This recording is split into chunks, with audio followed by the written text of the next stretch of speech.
Malam semuanya, apa kabar? Oke, perkenalkan nama aku Abigail seperti yang udah dibilang tadi sebagai co-founder What is Up Indonesia atau WIWI dan co-inisiator bijak pemilih. Tapi hari ini aku nggak akan ngomongin tentang itu. Aku akan jadi pemandu atau moderator untuk 2 talk show yang bakal lebih ngulik lebih dalam lagi dari apa yang tadi Ferry sama Kadi udah ngomongin. Ya, tentang penalaran berbasis fakta, dan kita akan gali lebih dalam lagi nih dari narasumber-narasumber kita yang asik. Nah, talk show pertama itu judulnya tentang jati diri dan adaptabilitas. Jadi di dunia yang udah makin berkembang dan berubah-ubah terus ini, kayaknya ada tension antara kita jadi diri kita atau kita beradaptasi. Kita beradaptasi, kehilangan jati diri. Pertahanin jati diri, nggak beradaptasi dan kompetitif. Nah, ini gimana sih cara navigasinya? Kita coba ngobrol dengan narasumber-narasumber keren tadi itu. Nah, jadi sebelum aku panggil narasumber ya, izinkan aku bacain profil mereka yang udah di-approve sama panitia ya. Jadi narasumber pertama adalah Dea Anugrah, yang adalah penulis beken yang banyak menelurkan karya-karya yang menggugah. Buku Bakat Menggonggongnya adalah salah satu buku Indonesia terbaik 2016 menurut majalah Rolling Stone. Kumpulan puisi di kertas basah adalah salah satu buku sastra rekomendasi majalah Tempo tahun 2021. Selain itu, ia juga dikenal lewat seri Distriknya, Asumsi, dan cerita Urban Plus untuk Kumparan Plus. Sekarang ia juga mencoba berkarya sebagai rapper. Beberapa hari yang lalu, single pertamanya Isaac baru saja dirilis. Dea adalah seorang pencerita yang senang bermain-main dengan berbagai medium. Narasumber kedua kita, kebanyakan orang mengenal Fathia Izzati lewat lagu-lagunya di reality club atau sebagai YouTuber. Tapi Cia, sapaan akrabnya, ternyata juga memiliki passion yang besar soal dunia hukum. Cia adalah lulusan Fakultas Hukum Universitas Indonesia, dan selama masa kuliahnya, ia sering mengikuti organisasi dan kompetisi hukum internasional. Ia juga pernah menjadi top 8 William C. Fish International Moot Competition yang ke-22, mengalahkan 298 tim dari seluruh dunia. Bahkan, Cia pernah bekerja di salah satu firma hukum terkemuka di Jakarta sebelum memutuskan menjadi musisi. Jadi aku sekarang mau panggil Cia dan Dea, silakan masuk. Tepuk tangannya. Halo semuanya, selamat malam. Halo. Halo. Thank you udah diperkenalkan. Halo, welcome Cia, Dea. Oke. Langsung aja nih ya. Jadi talk show malam ini yang pertama itu tadi tentang jati diri dan adaptabilitas. Nah, dari observasi aku, kayaknya nih kalau ngomongin jati diri sama adaptabilitas, ada 2 ekstrim di orang-orang muda. Ekstrim pertama itu suspeknya aku nih, kebanyakan di penonton sekarang, itu tuh berpegang teguh sama idealisme. Ya ini gua. Passion gue ini, gue gak mau berubah gitu. Gue mau kalau mau terkenal, mau berhasil, ya cara gue gak akan mengkhianati diri. Itu ada ekstrim 1. Ekstrim yang kedua, itu yang kebalikannya. Emangnya idealisme bisa dimakan? Nah, gue mah ngikutin tren aja. Apapun yang menghasilkan uang, gue adaptasi, yang penting bisa menangin kompetisi. Jadi beradaptasi tanpa kayaknya ada core atau jati dirinya. Nah, kalian kan kayaknya bisa dua-duanya nih. Yang dimana beradaptasi bisa, stay relevant bisa, tapi masih ada jati diri atau keunikannya. Nah, boleh nggak di-share menurut kalian antara 2 ekstrim ini? Gimana sih kita navigasi, apakah ada equilibriumnya? Dan apa sih yang sebenarnya ideal untuk menavigasi dunia yang tadi udah dibilang sama Kania tadi, yang berubah-ubah itu. Siapa yang mau mulai? Wow, silahkan Dea. Sebentar ya, sebelum jawab. Aku tuh mengalami lompatan yang besar sekali karena setiap hari tuh aku hanya ngobrol sama istriku, 1 orang yang denger, ini banyak Tiba-tiba sekali sekarang ya. banyak banget ya. Iya benar. Kupikir persoalan adaptasi ini punya dua dimensi ya. Yang satu itu dimensi individual, kita membicarakan bagaimana kita mengambil keputusan dan lain sebagainya, dan satu lagi dimensi sosial. Nah, aku mau mulai dari ngomongin yang individual dulu, kayak bagaimana caranya menavigasi dunia yang menuntut kita memiliki jati diri sekaligus menuntut kita untuk adaptif gitu. Aku pikir langkah pertamanya sebagai individu adalah dengan tidak membatasi atau tidak memasukkan diri kita sendiri ke dalam satu kotak. Misalnya kita punya latar belakang pendidikan atau latar belakang keterampilan tertentu, tidak berarti kita harus menganggap diri kita sama dengan hal tersebut gitu. Beberapa waktu yang lalu tuh aku baca ada orang nge-tweet menarik gitu ya. Dia bilang, kalau kalian bingung mau kerja apa, coba deh cek leluhur kalian kerja apa gitu. Nah, aku tuh ketawa baca tweet itu karena ingat pernah diceritain oleh bapakku bahwa keluarga kami itu turun-temurun itu pandai besi, tukang gitu ya. Kakek buyutku pandai besi, bapakku juga engineer gitu dalam hal lain, tapi prinsipnya tuh tukang terus gitu. Dan begitu pula aku yang bekerja sebagai penulis gitu. Bidangnya berbeda-beda tapi kami ini para pertukangan lah urusannya gitu kan. Tapi kemudian aku sadar bahwa apa iya aku hanya tukang gitu. Apa iya tidak ada hal lain yang bisa kulakukan dengan keterampilan pertukangan ini gitu. Lalu dari situ aku dapat kesimpulan bahwa meskipun kita punya core gitu, kita punya skill yang kita andalkan atau kita punya hal yang paling kita nikmati, kita bisa membuat banyak sekali percabangan di situ gitu. Misalnya aku melihat pengalamanku sebagai penulis fiksi dan non-fiksi, ternyata pada dasarnya penulis itu kan seorang storyteller gitu, seorang pencerita. Dan dari situ bisa membuat banyak sekali percabangan. Jadi ketika aku memulai urusan-urusan baru sebagai host acara dokumenter misalnya atau sebagai rapper, core-nya tetap pencerita gitu. Hanya aku expand ke hal-hal baru yang tentu saja perlu dipelajari dari awal ya. Tapi jadi tidak mulai dari nol gitu, dan pasti ada bedanya sama orang-orang yang melakukan itu tapi berangkat dari titik lain. Itu secara individual kukira. Tapi sebelum aku lanjut membicarakan yang satu lagi, yang secara sosial, karena ini urusan yang sangat berbeda ya. Secara kolektif kita menyikapi adaptasi dan jati diri ini berbeda sekali dibanding secara individual. Tapi sebelum ke situ mungkin Cia mau cerita dulu. Oke, silahkan Cia. Oke, halo semuanya, selamat malam.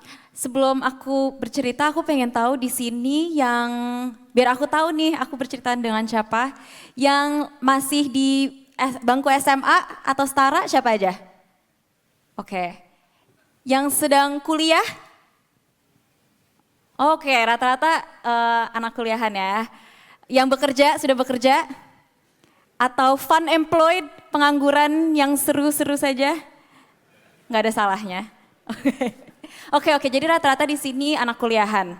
Jadi aku pengen refresh lagi memoriku saat aku kuliah, apa yang sedang aku pikirkan gitu. Karena ketika ditanyain tentang jati diri dan adaptabilitas, sebenarnya masa-masa kuliah emang masa-masa yang sangat tepat untuk mencoba dua kubu ini. Kalau kita ngomongin tentang ini, dua polarized banget gitu. Ada satu yang kita dituntut banget untuk jati diri lo, kayak gimana sih lo seorang penulis kah, atau lo YouTuber kah, musisi kah, atau misalnya ya kamu ngikutin tren seperti ya yang kamu bilang tadi kan, capable of adapting to situations di mana ya sebenarnya kita juga perlu punya skill itu. Nah, aku pengen cerita, kalau aku juga dulu sama sekali tidak tahu arahnya kemana. And that is normal. That is so normal. Aku nggak tahu kenapa kita selalu dituntut dari sejak SMP, SMA, nanti kalau udah besar mau jadi apa atau nggak, apalagi pas kuliah gitu. Udah kesannya tuh kita udah harus tahu kita mau ngapain di dunia ini. Padahal 10 tahun ke depan aja kita nggak tahu pekerjaan yang relevan tuh apa. Pada saat aku di bangku SMA dan di kuliah, mana ada YouTuber bisa jadi pekerjaan tetap gitu. Mana ada kita bisa bikin media sendiri seperti kamu. Benar. Media kan dikuasain sama orang-orang penting dan orang-orang yang punya uang. Iya benar. Tapi benar. sekarang lihat Abigail sekarang punya WhatsApp with Indonesia. WhatsApp Indonesia. WhatsApp Indonesia. WhatsApp Indonesia. Iya. Dengan ratusan ribuan followersnya dan benar-benar orang ngikutin banget.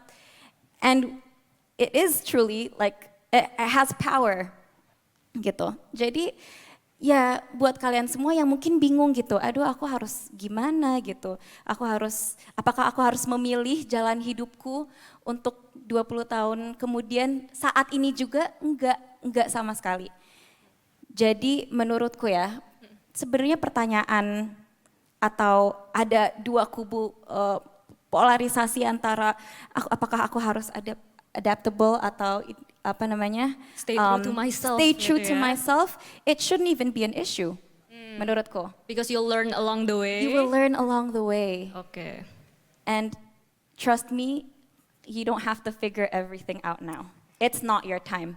Bahkan kadang kita juga nggak tahu kan kita mau ngapain. Iya, Betul. benar. Sampai sekarang juga masih bingung Sampai sebenarnya. sekarang ya. juga suka bingung. Makanya bingung gitu. tadi ditanya Iya. itu. Yang penting adalah kalau misalnya ditanya jati diri ya, aku suka mikir tuh jati diri sebenarnya nggak define dari apa yang kita kerjakan. Sebenarnya jati diri tuh lebih di-define dari moral kompas kita. Atau mungkin ya bagaimana, what are we like as a person. Aku nggak suka banget kalau jati diri tuh ya di-define-nya dari pekerjaan apa. Benar. Kayak gitu sih. Tadi dia belum selesai cerita ya. Mau lanjut mungkin? Mau disambungin ya? Oke. Menarik sih. Tadi aku baru ingat juga yang dibilang Cia bahwa memang nggak ada batas ya usia gitu ya. Dan kalau kita lihat orang-orang sebelum kita pun banyak sekali yang setelah umur 30, 40 baru menemukan apa yang mereka mau lakukan. Ada yang namanya Paul Cézanne, pelukis, ada penulis namanya Mark Twain, itu mereka adalah late bloomer semua. Dan nothing wrong with that, itu nggak harus kita tahu apa yang mau kita lakukan sejak dini. Nah, aku lanjut sedikit soal bagaimana menavigasi persoalan tuntutan untuk adaptif dan punya jati diri itu tadi secara kolektif gitu. Ini levelnya tentu berbeda ketimbang kita membicarakan individu. Kolektif ini kan banyak sekali orang dengan latar belakang berbeda, berasal dari kelas berbeda, pendidikannya berbeda. Tapi sebetulnya ada cara untuk menjadikan mereka ini memiliki kesempatan yang nggak jauh-jauh banget gitu, nggak timpang-timpang banget gitu. Salah satunya ya pendidikan gitu. Bukan pendidikan yang memastikan kita sekadar punya ijazah, karena punya ijazah berarti kita pernah sekolah gitu, bukan berarti kita terampil atau menguasai hal tertentu. Tapi pendidikan yang menyediakan kita kesempatan untuk menumbuhkan apapun minat kita, menumbuhkan keterampilan apapun yang kita inginkan dan bisa hidup, bisa menjadi diri kita dengan versi terbaik dengan hal-hal yang kita pilih tersebut gitu. Pendidikan kayak gitu sih kupikir. Dan tentu itu bukan tugas yang gampang, bukan tugas yang sebentar dan ya mungkin karena itu juga ya kita perlu mengadakan beasiswa ya seperti Makanya ada Malaka Project gitu Yes, ya, yes. yang pendidikan. Oke, dari yang aku tangkep nih, jadi equilibrium atau navigasi antara si jati diri dan adaptabilitas ini kan journey yang kita nggak harus figure out sekarang. Soalnya kan untuk adaptable juga kita harus lihat dunia macam apa yang kita adaptasi dan dunia tuh juga terus berubah. Dan untuk discover core kita itu juga take a long time dan kita juga harus tahu gitu ya. Yang dari aku tangkap dari Dea juga mungkin aplikasi ya bisa berubah. Tapi kalau kita udah dapat core-nya itu tuh bisa stay. Nah, aku mau nanya nih. Dalam kita menilai orang, biasanya itu kan kita bagi dua, jadi karakter sama kompetensi. Karakter itu tuh ngomongin value, kompetensi itu skill.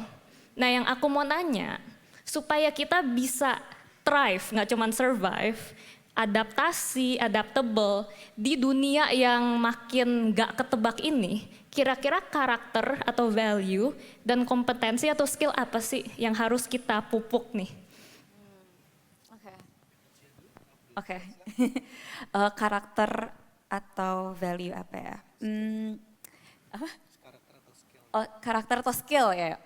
Oke, Sebenarnya banyak ya. Benar, banyak. Mungkin Banyak. dari karakter dulu kali ya sebelum kita masuk skill. Oke. Kayak value apa sih yang orang harus punya gitu. Oke. Sebenarnya banyak tapi aku udah kepikiran 3 yang pengen aku sampaikan. Yang pertama ini masuknya berarti karakter ya. Actually 3-tiganya karakter sih. Karena Oke. karakter bisa membentuk skill apa yang kita dapatkan nanti Oke. gitu. Karena kalau ngomongin skill mungkin susahnya kita harus bergantung sama orang lain untuk ngajarin kita atau mendapatkan edukasi yang proper. Sementara ya karakter we can learn dari orang sekitar dan bisa juga itu ditanam dari kecil gitu.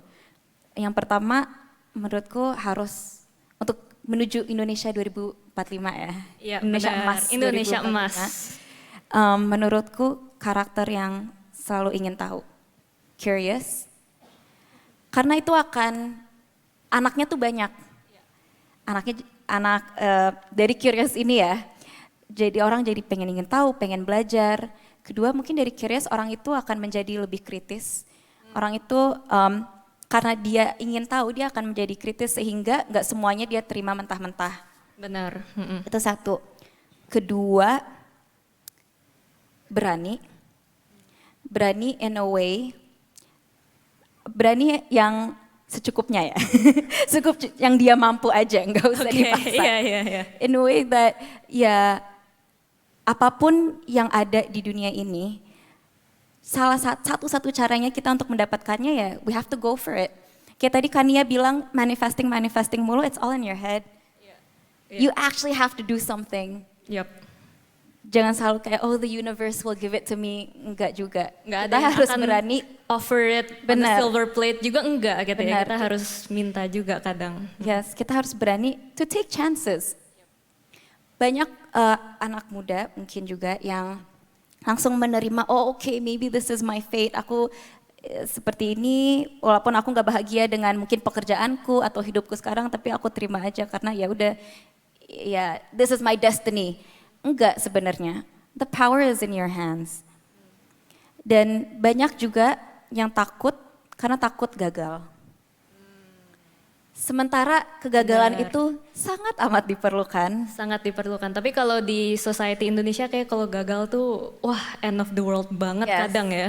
Yes, padahal enggak sama sekali. Kegagalan is just it's actually a bonus. It's actually a good thing for you. Itu kayak dari kegagalan itu, tentunya pasti kita belajar sesuatu dong. Nggak mungkin kita nggak belajar sesuatu, apapun lah. So it's like justru kita butuh gagal itu untuk ya mencapai apapun impian kita. Dan bentar aku tadi ada satu lagi tapi aku lupa. Tapi itu 2 dulu kali ya. Oke, kita ke Dea dulu kok gitu. Oke. Aku tuh orang yang tidak percaya bakat ya teman-teman. Jadi orang menjadi pintar, orang menjadi terampil, itu buatku hanya perkara kesempatan dan waktu. Siapapun bisa kita ajari untuk menjadi pintar kalau dia punya kesempatan dan waktu. Begitu juga keterampilan gitu ya. Orang bisa belajar menulis, bisa belajar apapun sebetulnya kalau punya 2 hal itu. Tapi karakter, khususnya karakter favoritku yaitu scientific temper. Itu penting sekali gitu, berpikir scientific. Yang tadi contohnya sudah ditunjukkan oleh Cia juga ya, kayak ini orang menghindari takhayul gitu kan, menghindari hal-hal yang tidak bisa diukur gitu, melakukan eksperimen, itu semua adalah bagian dari scientific temper atau perangai scientific gitu ya. Nah ini yang kupikir perlu dimiliki setiap orang di Indonesia sebetulnya kalau kita mau memperbaiki keadaan dengan cara level individu ya, dengan cara yang kita bisa lakukan sendiri ya, menanamkan itu dulu gitu. Karena tanpa itu akan repot sekali setiap kali kita berurusan dengan orang yang tidak scientific, itu repot. Kenapa repot? Banyak sekali loh, misalnya dia tanya satu hal ke kita, tapi dia sudah punya jawabannya. Ketika kita jelaskan kan tidak akan ketemu gitu, karena sains itu kan pasti mulai dari pertanyaan. Sementara takhayul mulai dari jawaban, pertanyaannya bisa apa aja gitu. Nah jadi sebetulnya sama sih sama Cia gitu, aku lebih pilih bergaul dengan orang-orang yang punya perangai saintifik gitu, ketimbang orang yang ahli dalam bidang-bidang tertentu tapi punya alam pikir mitik gitu. Ya. Cia mungkin udah kepikiran yang ketiga? Aku terlalu terpesona dengan jawabannya. Aku lupa. Lagi pada nungguin yang ketiga ya. Pokoknya itu dua dulu deh. Oke, iya jadi kalau bisa disimpulin curiosity, berani, dan scientific temper atau thinking lah ya. Yang scientific ini bisa dimasukin ke skill mungkin dan curious and berani ini bisa karakter gitu. Oke, sayangnya waktu sudah habis, cepet banget ya. Sayang sekali tapi don't worry. Teman-teman pasti akan dengar lebih banyak konten dari Cia dan Dea di Malaka Project. Jadi ini bukan terakhir ya. Dan present, oh bentar ya. Mbak, lihat prompter. Oke. Present boleh tanya di Instagram. Setelah itu tunggu 20 menit kita. Oh, ada pertanyaan di Instagram. Oke, kita lihat ada pertanyaan di Instagram. Oke. Alright. Oke. Anak muda suka coba banyak hal. Kadang bosenan. Kapan waktu yang tepat untuk menentukan jati diri? Oh, ada pertanyaan kagetan ini. Silahkan mungkin Cia bisa dijawab sebelum kita menutup talk show ini. Jadi banyak nyoba, masih banyak yang labil, bosenan. Kapan nih kita kayak settle down? Ini jati This is diri what I'm gonna saya. do gitu ya. Mungkin bukan jati diri kali ya, tapi apa yang dia akan kerjakan kali ya. Karena again aku nggak percaya jati diri itu didefine dari apa yang kita kerjakan. Jadi aku menjawab itu seolah-olah dia nanya sampai kita harus tahu kapan settle down memilih pekerjaan kita mungkin. Mungkin. Dan aku akan menjawabnya sampai kapanpun. Nggak ada batas waktu tadi ya, Nggak udah ada batas dibilang. waktu sih. Gak ada batas waktu jujur. Bahkan ketika kita udah menemukan yang kita kira, oh ini nih apa yang aku mau, kita masih bisa pindah dari situ. Benar, dan jati diri pun juga kita kan ngalamin pengalaman apa segala dan kita juga bisa berubah gitu. Bukannya kita, oh gue nih si paling apalah gitu, Iya. selamanya jadi si paling itu kan enggak juga gitu kan ya. So ya, menurutku you have all the time in the world. Aku setuju sih, setiap saat adalah setiap Ditambahin saat yang dong, tepat ditambahin ya. dong, Oke. jangan cuma. Aku punya cerita sedikit. Waktu itu ngobrol sama sahabatku, udah berteman belasan tahun. Waktu itu usia kami di akhir-akhir usia 20-an. Dan temanku ini ceritalah dengan nada sedih bahwa kenapa ya aku tidak melakukan apa-apa, dia bilang. Kenapa di umur 30 sepertinya aku belum akan menjadi apa-apa. Waktu itu aku nggak langsung jawab. Tapi jawaban yang terpikir di dalam benakku adalah, emangnya kenapa harus? Benar. Aku bilang ke dia bahwa tanpa dia menjadi besar berdasarkan ukuran orang lain, tanpa dia menciptakan sesuatu yang menurut orang lain penting, dia ada aja tuh ada hal yang patut dirayakan buatku, karena dia sahabat yang baik gitu. Nah, tentu bukan berarti itu jadi kita nggak perlu melakukan apa-apa ya, tapi kayak berbelas kasihlah kepada diri kalian sendiri gitu. Nggak perlu ngerasa sedang diburu-buru, nggak perlu ngerasa sedang diuber-uber, kecuali yang punya tagihan pinjol ya, kalau itu urusan masing-masing. Ya gitu. Oke, jadi yang dari aku tangkap sih kuncinya itu adalah kayak ngenalin diri dan nerima emang kita tuh sekarang prosesnya emang lagi begini, dan hidup itu kan a lifelong journey of learning yang nggak ada satu titik one day gue figure out semua, itu nggak ada gitu ya. Kita harus terus nyari jati diri dan harus terus adaptasi, itu nggak akan kelar perjalanannya. Jadi yang penting tadi juga itu adalah di-equip dengan attitude, karakter, dan skill yang tepat untuk bisa terus adaptasi dan nerima challenges yang baru gitu ya. Oke, thank you so much Cia, Dea. Teman-teman. Tepukin tangan dong. Terima kasih sudah menyempatkan waktu datang ke Malaka Project. Oke, sekarang boleh dipersilahkan. Sampai ketemu di channel Malaka Project ya.